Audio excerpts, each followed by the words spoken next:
Σήμερα Τετάρτη, 9 Αυγούστου του 2017, στο κημητήριο Σάντα Ιφηγένεια του Σαντιάγκο της Κούβας,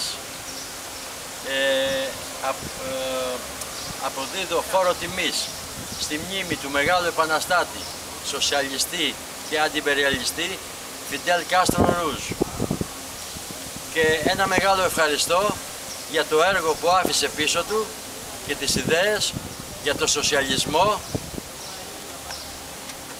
τον ανθρωπισμό και τη διεθνή αλληλεγγύη. Και να θυμηθώ αυτά που έλεγε στο τέλος της ομιλίας του. Πάτρια ο μουέρτε, πατρίδα η θάνατος, σοσιαλισμός η θάνατος, σοσιαλίσμο ο μουέρτε, venceremos, θα νικήσουμε. Και τώρα θα καταθέσω εκ μέρους των φίλων της Κούβας για το Φιντέλ.